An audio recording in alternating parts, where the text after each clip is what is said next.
할렐루야. 아멘. 할렐루야. 아멘. 오늘 또 하나님께서 우리에게 꼭 필요한 은혜의 말씀, 오늘 꼭 필요한 말씀, 이 저녁에 들려줘야 될 말씀 하나님이 부어주실 줄 믿습니다. 아멘. 여러분 주로 어디에서 위로를 받고 사시나요? 어떤 분은 즐겨하는 음악에서 위로를 받죠. 제가 지지난주에 이 금요 성령 집회 시간에 말씀드렸죠. 사이먼과 가펑클이 불렀던 엘 콘도르 파사라는 그런 제가 영상을 여러분에게 틀어드렸는데, 틀어드리기 위해서는 저는 또 여러 번 봐야 되지 않습니까? 그걸 보면서 눈물이 주르륵 흐르더라고요.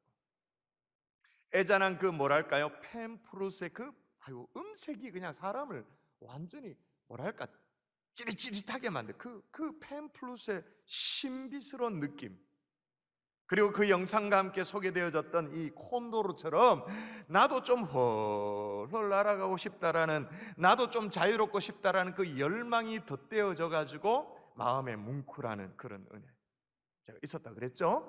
음악이 위로를 받기도 합니다. 어떤 사람은 음식의 위로를 받습니다.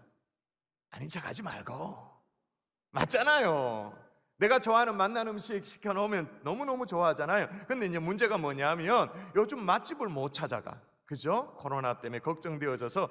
그러니 마땅히 좀 숨 쉴 구멍이 없어서 답답해하는 사람들이 꽤나 많습니다.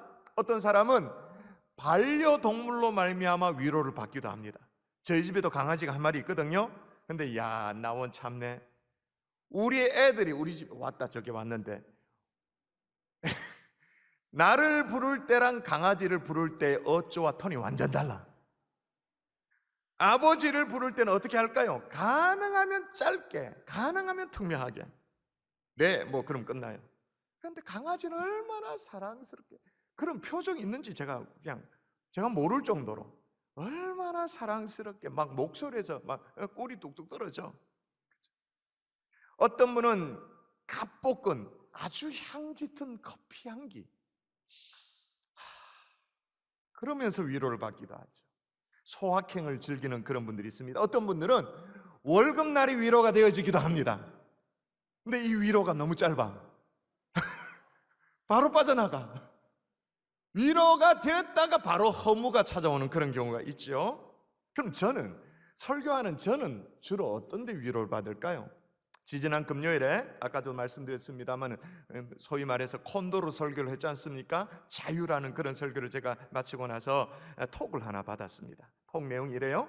목사님, 최근 한 달 전부터 생긴 어지럼증으로 인해 오늘은 금요 성령 집회도 온라인으로 드렸습니다. 오늘 말씀 중에 많은 깨달음과 울림이 있었습니다. 최근 너무 많은 일에 옥죄어 무기력하고 힘에 겨워 정신적으로 약간의 어려움이 생겨서 약을 먹을 만큼 어렵고 힘든 시간을 지내고 있습니다. 손에 쥔 사탕을 놓지 못한, 너무 많은 먹이를 먹어 도망가지를 못하는 이 콘도르 같은 처지가 되어버렸습니다. 기차가 레일 위를 달리고 연이 연줄에 매여 있을 때만이 비로소 주님 안에서 자유로움을 누리게 됨을 이제서야 알게 되었습니다. 제가 일을 너무 많이 잡고 또 다른 자격증을 따려고 욕심을 내다 보니 점점 더 저를 짓누르고 결국 일어나지 못하는 지경에 이르렀습니다. 완전히 바닥에 엎어지기 전에 설교 말씀을 통해서 지금이라도 깨닫게 하신 주님 앞에 감사와 영광을 올려드립니다. 톡을 받았어요. 이런 말씀에 대한 반응을 받으면 설교자인 저는 위로가 되죠. 솔직히 말해서 제가 무슨 설교하는 기계가 아니고, 그죠? 저도 사람이니까 위로를 받잖아요. 제가 이제 답으로 톡을 했습니다. 저를 그런 도구로 사용해 주신 주님을 찬양합니다. 실은 저도 마찬가지랍니다. 날아오르지 못하는 콘도르 점점점. 그랬더니 금방 또 톡이 있다고 왔어요. 저도 느꼈습니다. 목사님의 콘도르. 여러분, 우리 모두는요 위로가 필요한 사람들입니다. 동의하십니까? 세상으로부터도 위로가 좀 필요하지만 뭔가 하나님이 부어주시는 위로가 필요한 사람들이 저와 여러분들인 줄 믿습니다. 아멘. 근데 참 감사하게도요, 우리가 믿는 하나님이 우리를 정말로 위로하시기를 원하시는 하나님이라는 게 얼마나 다행인지. 자, 성경을 읽어볼까요? 자, 읽도록 하십시다. 시작. 너희 하나님이 이르시되 너희는 위로하라, 내 백성을 위로하라. 하나님은 당신의 백성을 위로하시기를 원하시는 하나님이신 줄을 믿습니다. 아멘. 이게 구약만 그렇나? 아니에요. 신약도 볼까요? 여러분이 읽어볼까요? 신약. 자, 찬송하리로다. 시작. 찬송하리로다. 그는 우리 주 예수 그리스도의 하나님이시요 자비의 아버지시요 모든 위로의 하나님이시며. 자, 뭐의 하나님이라고 말합니까? 수식어가 뭐예요? 하나님에 대한 수식어가 뭐예요? 위로의 하나님이시다. 얼마나 다행이에요. 그렇죠. 그런데 여러분, 우리 모든 그리스도인은 하나님을 통해서 위로받는 것, 그건 당연하거니와, 그러나 한편으로 이 각박한 세상 속에 말이에요, 각자 도생의 세상인 살아가는 이 세상 속에서 위로받으며 살 수 있는 하나님께 주신 우리의 위로의 선물이 있어요. 특별한 선물. 물론 하나님이 우리를 위로하십니다. 그러나 하나님이 우리를 위로하기 위해서 우리에게 주신 선물이 뭐냐? 사람이죠. 교회 용어로 바꿔서 말하면 동역자인 거죠. 자, 좀 전에 여러분이 고린도후서 1장을 읽었는데 찬송하리로다 그러면서 읽었어요. 위로의 하나님이다 그렇게 읽었어요. 근데 마저 읽어보면 모든 위로의 하나님이신데 그 다음이 중요합니다. 제가 한번 읽어볼게요. 여러분이 잘 따라오십시오.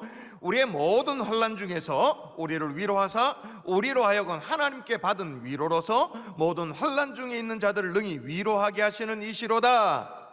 자, 어떻게 우리를 위로하신다고 말하냐면, 여기 제가 붉은색으로 표시한 거 보면 앞에 나오는 환난과 뒤에 나오는 환난이 한글로는 똑같은 환난입니다만은 좀 달라요. 앞에 나오는 환난은 하나님이 직접 위로하시는 환난, 뒤에 나오는 환난은 뭐냐? 사람으로부터 위로받는 환난. 두 가지가 딱 나오는 거예요. 그러니까 하나님은 어떤 하나님이시냐? 하나님이 우리를 직접 위로하시기도 하십니다마는 우리 주변의 사람들을 통해서 우리를 위로하시는 하나님이신 거죠. 아멘. 오늘 본문에 바울도요, 사람을 통해서 위로를 받았어요. 여러분 생각해 보십시오. 우리가 성경을 잘 몰라도 바울에 관한 어떤 선입견이 있지 않습니까? 우리가 알고 있는 상식이라는 게 있지 않습니까? 바울은 능력의 종이었습니다. 수많은 병자를 고쳤습니다. 죽은 자도 살려냈습니다. 삼층천, 거의 막 천국까지 왔다 갔다 했습니다. 영적으로 대단한 사람이에요. 그런데 바울이 답답해가지고, 그 정도의 능력자랐으면 뭘 답답해가지고, 거기다가 함께 선교했던 바나바와 의견 충돌이 있을 만큼, 그래서 각각 다른 길로 갔을 만큼 까칠한 성격의 사람이었어요. 그리고 예루살렘 지도자 베드로와도 이 교리적인 문제로 막 각을 세웠던 그런 바울이 이게 어울리지 않게 사람으로부터 위로를 구한다? 이상하잖아요. 뭐가 필요할까? 그런 생각이 들잖아요. 근데 오늘 본문이 바로 그런 대목을 얘기하는 거거든요. 여러분 읽어볼까요? 바울이 얘기합니다. 같이 시작. 내가 디모데를 속히 너희에게 보내기를 주 안에서 바람은 너희의 사정을 알므로 안위를 받으려 함이니. 자, 디모데를 소개를 합니다. 근데 디모데를 소개하면서 디모데로부터 뭘 받고자 한다고 말하죠? 안위를 받으려 합니다. 안위, 다른 말로 말하면 뭐예요? 위로를 받고자 합니다 라고 말해요. 그러므로 여러분, 하나님의 아주 특별한 위로의 방편 중에 하나가 뭐냐? 그게 사람인 거예요. 여러분 옆에 있는 사람, 그 사람인 거예요. 쳐다보네. 야, 내 쳐다보는데 눈빛이 니는 아니다, 알지? 그러면 안 돼. 그래도 옆으로 이렇게 쳐다보면서 옆에 있는 사람을 확인하는 정도는 말씀을 지금 잘 따라오고 있다는 뜻이죠. 그게 바울에게서는 디모데였던 거예요.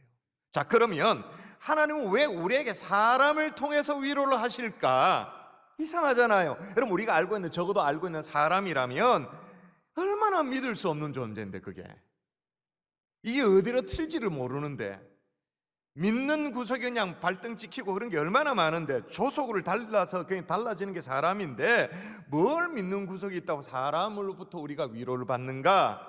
하나님 왜 그렇게 해놓으셨는가?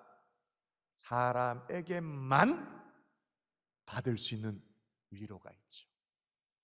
사람에게만. 그게 뭐냐?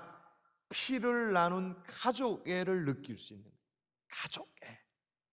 예를 들면 구약에는 다윗과 요나단이 그런 관계였습니다. 신약에는 바울과 디모데가 그런 관계였는데 1차 선교 여행 가운데 바울과 디모데의 만남이 이루어졌습니다. 그렇게 만나게 되어졌는데 오늘 보니까 컴퓨터가 이렇게 착 넘어갔습니다. 만남이 이루어졌는데 그 이후로 바울과 동행하면서 거의 모든 사역의 현장에 디모데가 있었다고 해도 과언이 아닌데 어느 정도로 끈끈한 동력이었냐. 오늘 본문이 그냥 리얼하게 얘기를 해요. 이 뉘앙스를 여러분이 가늠하면서 한번 볼까요? 22절. 자, 디모데 연단 시작. 디모데의 연단을 너희가 안 하니 자식이 아버지에게 함같이 나와 함께 복음을 위하여 수고하였느니라. 예. 바울이 지금 디모데를 뭐라고 얘기하냐면 디모데가 나를 대할 때 자식이 아버지의 함과 같이 했다 그렇게 말해요. 동사이가 아니죠? 이건 바울이 디모데를 어떻게 부르는가를 보면 또 알 수 있는데 디모데전서 1장 2절에 보면 이렇게 말합니다. 바울이 디모데를 믿음 안에서 참 아들 된 디모데에게 편지한 아들 아니에요. 피가 섞이지 않았어요. 남남이에요. 그런데 한쪽은 아버지라고 말하고 또 한쪽은 바라보면서 아들이라고 말합니다. 부자지간이 연이 맺어졌어요. 이게 어떻게 가능하죠? 물론 세상 살다 보면 남달리 끌리는 사이가 있습니다. 처음 만나도 막 끌리는 사람이 있고 취미가 같으면 끌리기도 하고 하다못해 페북 친구면 서로 끌리기도 하고 저 목사님 저 페북 친구입니다 뭐 그러면서 인사도 건네고 그렇게 하잖아요. 그러나 가장 강력한 것은 뭐니 해도 혈연관계이죠. 그죠? 피가 섞이면 언제나 피는 물보다 진한 그런 법이죠.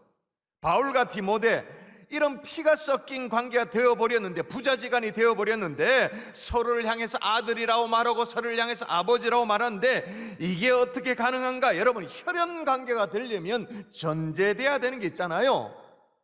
피가 같아야 되잖아요. 그죠? 바울과 디모데는 자연인으로 피가 달라요. 육체적인 피는 달라요. 그러나 영적인 피는 같았던 것입니다. 그게 뭘까요? 주의 보혈.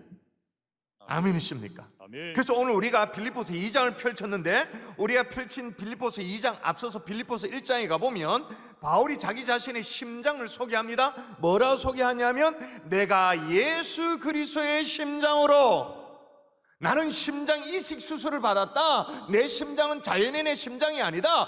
예수 그리스도의 심장이다. 완전 피가 바뀌어버린 거예요. 그러니까 바울과 디모데가 혈연지간이 되어진 거죠. 부자지간이 되어진 거예요.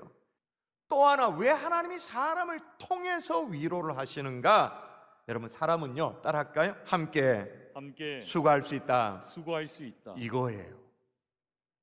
바울에게 디모데가 참으로 위로가 되었던 것은 22절을 제가 한번 다시 읽어드리면 디모데가 어떻게 했다고 말하냐면 디모데의 연단을 너희가 안 하니 자식이 아버지의 함같이 나와 함께 복음을 위하여 수고하였느니라.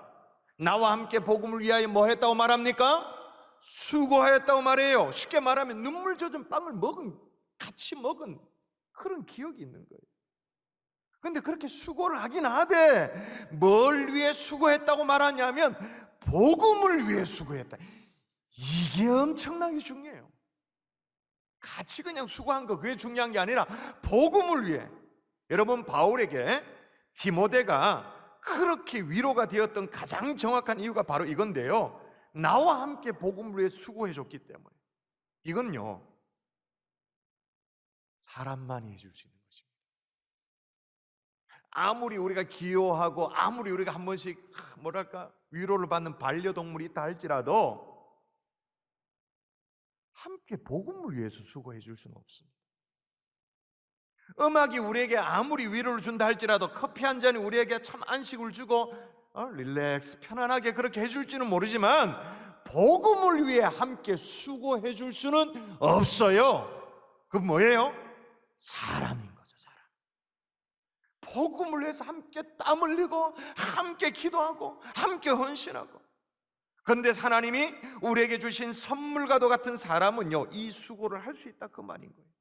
정말로 우리가 영혼을 살리기를 소망하고 함께 무너져가는 하나님 나라를 이렇게 세기를 소원한다면 하나님이 내게 붙여주시는 위로의 사람, 함께 동료할 수 있는 그런 사람, 여러분에게 허락해 주실 줄 믿습니다. 아멘. 여러분, 디모데가요 바울과 함께 수고를 어느 정도 했냐면 성경에 가장 리얼하게 묘사되어 있는 이 바울의 수고가 있습니다. 디모데의 수고는 아닙니다만은 바울의 수고의 현장에 대한 기록이 나오는데 디모데후서 11장에 보면 그게 쫙 나열되어 있습니다.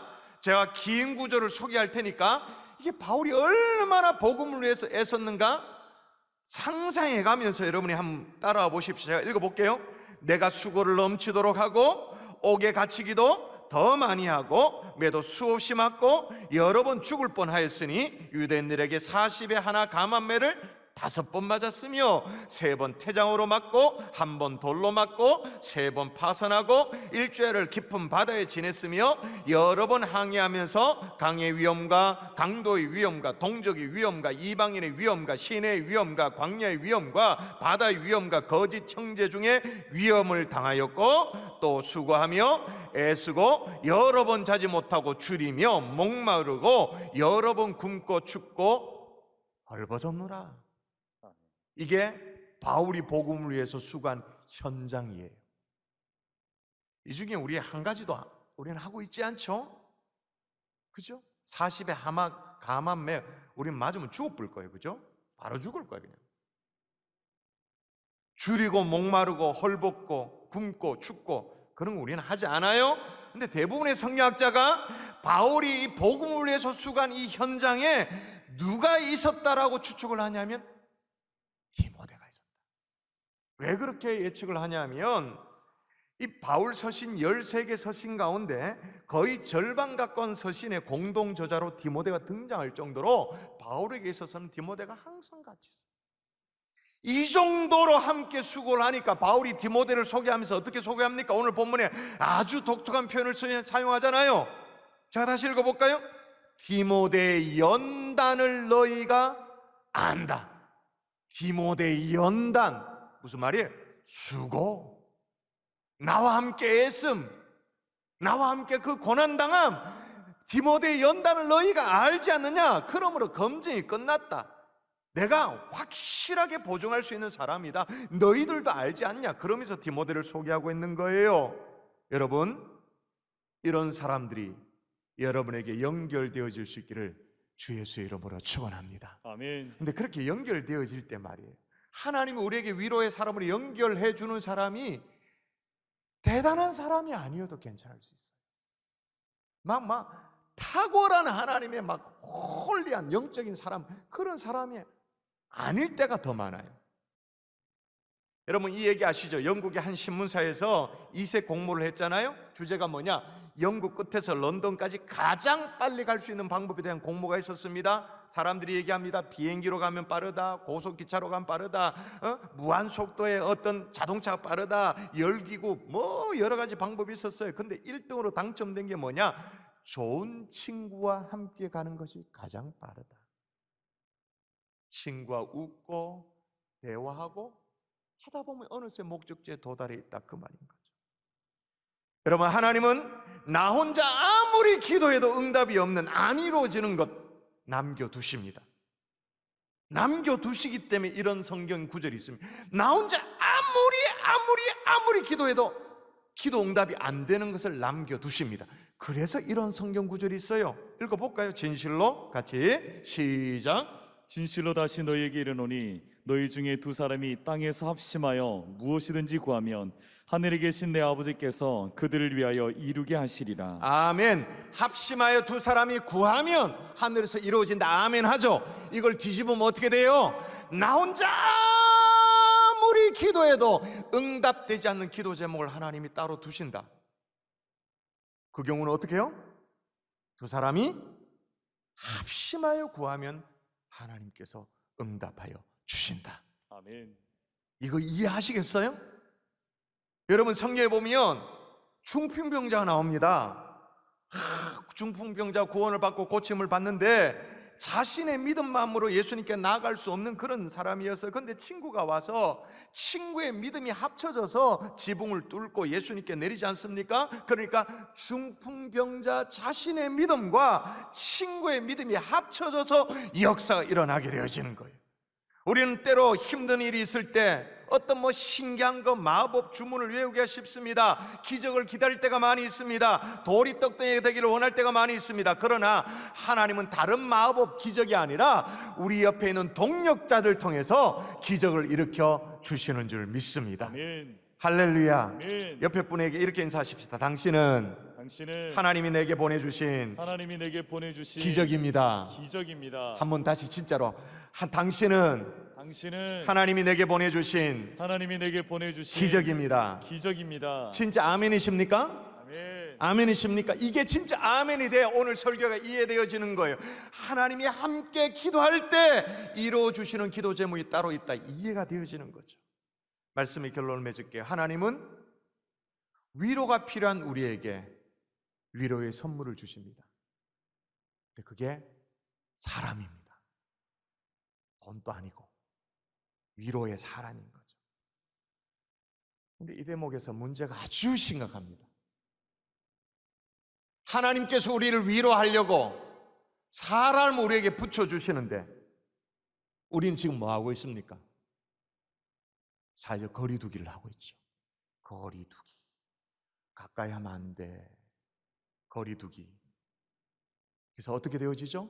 심각한 단절을 경험하고 있습니다.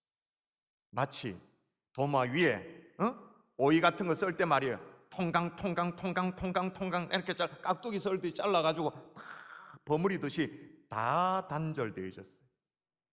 위로의 선물을 경험하기는커녕 사람으로 받는 위로를 경험하기는커녕 다 단절되어 있기 때문에 지금 서로가 영혼이 병들어가고 있어요.